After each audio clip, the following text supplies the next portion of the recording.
Hey guys, welcome to my channel. Title देखकर आप समझ गए होंगे कि वीडियो में क्या होने वाला है। तो पेन और पेपर लेकर तैयार रहिए। मैं हर क्वेश्चन को हिंदी में ट्रांसलेट करने वाली हूँ, तो हिंदी मीडियम वालों को भी कोई दिक्कत नहीं होगी। तो बिना टाइम वेस्ट करे let's start the video. So question number 1 is the 10+2 system of education was suggested by. 10+2 शिक्षा प्रणाली किसने सजेस्ट की थी? Option 1 is the Radhakrishnan Commission. Option 2 is the Mudaliar Commission. Option 3 is the Kothari Commission. Option 4 is none of the above. तो इसका सही जवाब है option C, the Kothari commission. Question number 2, the word education has यानी कि जो शब्द है एजुकेशन, जो वर्ड है एजुकेशन, वो किस भाषा से लिया गया है? Option number A Greek deviation, option number B Latin deviation, option number C German deviation, या option number D English deviation. यानी कि ग्रीक भाषा से, लैटिन भाषा से, जर्मन भाषा से या इंग्लिश भाषा से। तो इसका सही जवाब है ऑप्शन नंबर बी, लैटिन भाषा से, Latin deviation. Question number 3, the article of the Indian Constitution which provides for universal free education up to the age of 14 is, यानी कि भारतीय संविधान का वो आर्टिकल जो 14 साल की उम्र तक के सभी बच्चों को फ्री एजुकेशन प्रोवाइड करने की बात करता है। Option number A article 48, option number B article 65, option number C article 55, या ऑप्शन नंबर डी आर्टिकल 45। तो इसका सही जवाब है option number D article 45। Question number 4, which of the following commission first decentralise the primary education, यानी कि इनमें से किस कमीशन ने सबसे पहले प्राथमिक शिक्षा का विकेंद्रीकरण करने की बात कही थी? Option A Kothari commission, option B Hunter commission, option C Sadler commission, या फिर ऑप्शन डी मुदालियर कमीशन। तो इसका सही जवाब है option B Hunter commission. Question number 5, elementary education mentioned in RTE act means, यानी कि RTE act, right to education act में प्राथमिक शिक्षा के बारे में जो बताया गया है उसका क्या मतलब है कि वो कौन सी कक्षा से कौन सी कक्षा तक है? ऑप्शन नंबर ए है class 1 to class 5, option number B class 1 to class 8, option number C class 6 to 8, option number D class 1 to 12। तो मेरे सही जवाब बताने से पहले आपको खुद का एक गैस तैयार रखना है कि आपको क्या लगता है इसका सही जवाब क्या है। इससे आपकी जो प्रैक्टिस है वो बहुत ज़्यादा अच्छे से होगी और आप सही जवाब को हमेशा याद रखेंगे। तो इस क्वेश्चन का आंसर है option number B class 1 to 8। Next question is which scheme was launched in March 2009 to improve the quality of secondary school. इनमें से कौन सी स्कीम यानी कि योजना जो है मार्च 2009 में लागू की गई थी माध्यमिक स्कूलों की गुणवत्ता को बढ़ाने के लिए? Option number A RMSA, option number B RTE act, option number C NCF for teacher education, या फिर ऑप्शन नंबर डी SSA। तो देखिए इस क्वेश्चन का जवाब आप बहुत ही आसानी से दे सकते हो अगर आपको इन सभी ऑप्शंस की फुल फॉर्म्स पता है। RMSA की फुल फॉर्म है राष्ट्रीय माध्यमिक शिक्षा अभियान, RTE की फुल फॉर्म है right to education act, NCF की फुल फॉर्म है national curriculum framework, option D है सर्व शिक्षा अभियान। अब देखिए ऑप्शन नंबर ए के फुल फॉर्म से हमें पता चल रहा है राष्ट्रीय माध्यमिक शिक्षा अभियान है, तो इसका मतलब यही वो स्कीम होगी जो लागू की गई होगी। तो option number A is the correct. Question number 7, how many students are 5 teachers and 1 headmaster, यानी कि कितने स्टूडेंट्स के साथ कम से कम 5 टीचर और 1 हेडमास्टर होना ही चाहिए? ऑप्शन नंबर 1 है 500, ऑप्शन नंबर बी है 200, ऑप्शन नंबर सी है मोर देन 200, या ऑप्शन नंबर डी है मोर देन 150। इस क्वेश्चन का आंसर आप लोग मुझे देंगे कमेंट सेक्शन में, कमेंट करके बताइए कि इसका सही जवाब क्या है ये वीडियो ख़त्म होने के बाद। Question number 8, the number of working hours per week for teachers in the right to education act 2009 is. Right to education act 2009 के हिसाब से जो टीचर्स हैं यानी कि अध्यापक हैं उनको कितने घंटे काम करना होता है हर हफ्ते? Option number A minimum 45 teaching hours, option number B maximum 45 teaching hours, option number C maximum 45 teaching hours including preparation hours, यानी कि प्रिपरेशन आवर्स को मिलाकर कम से कम 45 घंटे, option number D maximum 45 teaching hours including preparation hours, यानी कि preparation hours को मिलाकर ज़्यादा से ज़्यादा 45 घंटे, उनसे ज़्यादा नहीं हो सकते। तो उसका सही जवाब है option number D maximum 45 teaching hours including preparation hours. Question number 9, RTE act was passed on, right to education act कब पास किया गया था? ऑप्शन नंबर 1 26 अगस्त 2009, ऑप्शन नंबर बी 15 अगस्त 2009, ऑप्शन नंबर सी 27 जनवरी 2009 एंड ऑप्शन नंबर डी 15 जनवरी 2009।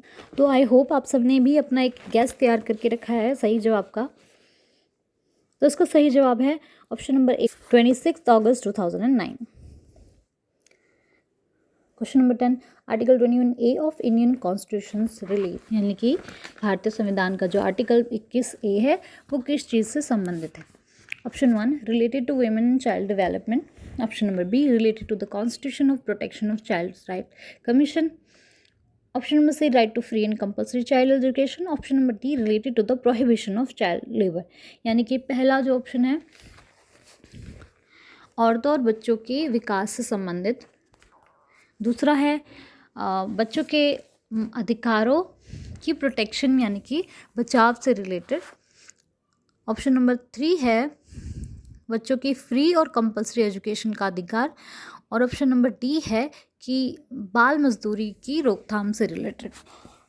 इसका सही जवाब है option C right to free and compulsory child education. 11th question, VEC under SSA stands for, यानी कि SSA के अंदर जो VEC है वो किस चीज़ के लिए स्टैंड करता है, उसका क्या मतलब है? Option A village environment committee, option B village education committee, option C village enabling council, या फिर option D none of the above. अब देखिए जो SSA है उसका मतलब होता है सर्व शिक्षा अभियान, तो इसके अंदर जो भी चीज़ें होंगी वो सब शिक्षा से ही संबंधित होगी, सब शिक्षा से ही रिलेटेड होंगी। तो जो करेक्ट आंसर होगा वो obviously option B village education committee होगा। Question number 12, Indian education commission was built in, Indian education commission यानी कि भारतीय शिक्षा समिति कब बनाई गई थी? ऑप्शन 1 1964 से 1966 में, ऑप्शन बी 1968 से 1972 में, ऑप्शन सी 1981 से 1984 में, या फिर ऑप्शन डी 1986 से 1988 में। सोचिए इसका सही जवाब। इसका सही जवाब है option A 1964 to 66। Next question, who was the chairman of IEC? IEC Indian education commission का चेयरमैन कौन था? Option A professor Yashpal, option B professor DS Kothari, option C mister JP Nayak, या option D none of the above. तो क्या है इसका सही जवाब? Option B professor DS Kothari. तो अब हमें ये याद रखना है कि जब इंडियन एजुकेशन कमीशन की बात होगी तो हम प्रोफेसर DS कोठारी के बारे में बात कर रहे हैं, और ये बना था 1964 से 1966 में। AIIMS of Kothari education commission यानी कि कोठारी शिक्षा समिति की जो लक्ष्य थे वो क्या थे? Option number A increase productivity, option number B cultivate social moral and spiritual values, option C achieve social and national integration, integration का मतलब होता है एकता, option D all of the above यानी कि ये सब कुछ। तो देखिए ये सारे ही ऑप्शन सही हैं, इसका मतलब कि जो लास्ट ऑप्शन है वही करेक्ट आंसर है। Question number 15, which article state to provide early childhood care and education for all children under the age of 6 year? कौन सा जो आर्टिकल है वो 6 साल से कम उम्र के सभी बच्चों के लिए बालपन की देखभाल और शिक्षा को प्रोवाइड करने के बारे में बात करता है? Option A article 15, option B article 45, option C article 21, या फिर ऑप्शन डी आर्टिकल 3। तो इसका करेक्ट आंसर है ऑप्शन बी आर्टिकल 45, यानी कि किसने समाज के पिछड़े हुए वर्ग के साथ होने वाले भेदभाव को खत्म करने की लड़ाई लड़ी थी? Option A Swami Vivekananda, option B Valmiki, option C doctor BR Ambedkar, या फिर option D none of the above. अब ये तो हम सभी को पता है कि डॉक्टर भीमराव अम्बेडकर यानी कि डॉक्टर BR अम्बेडकर ने बहुत सारे ऐसे काम किए थे जिनका लक्ष्य ही था समाज से जाति या किसी भी अन्य आधार पर होने वाले भेदभाव को ख़त्म करना। तो इसका सही जवाब है doctor BR Ambedkar. Question number 17 relates to facilities for instruction in mother tongue at primary stage. इनमें से कौन सा आर्टिकल प्राथमिक स्तर पर बच्चों को दिए जाने वाले निर्देशों को उनकी मातृभाषा में ही होना चाहिए इस चीज़ की सुविधा प्रदान करता है? Option A article 350A, option B article 30, option C article 250B या फिर ऑप्शन डी आर्टिकल 22। तो इसका सही जवाब क्या है? Option A article 350A। Question number 18 prohibition of discrimination on grounds of religion, race, caste और place of birth is an article. यानी कि धर्म, जाति, नस्ल या फिर जन्म स्थान के आधार पर होने वाले भेदभाव को ख़त्म करने के लिए या उसकी रोकथाम के लिए कौन सा आर्टिकल लिखा गया है?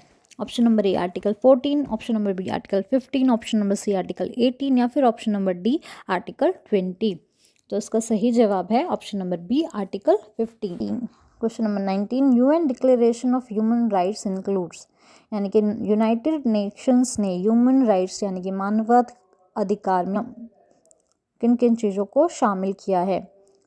Option A civil and political rights, option B economic and social rights, option C cultural rights या option D all of the above. तो इसका जो सही जवाब होगा वो है ऑल ऑफ द अबव। ये सभी मानवाधिकारों में आते हैं। Question number 20 is secondary education commission was appointed under whose chairmanship? Option A doctor A Swami Mudaliar, option B doctor P Swami Ramana Mudaliar, option C doctor A Lakshmana Swami Mudaliar या option D doctor P Swami Lakshmana Mudaliar.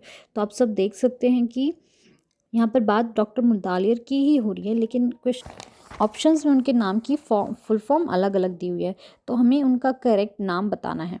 सो इसका correct answer है option C. इसका correct answer है option C doctor A Lakshmana Swami Mudaliar.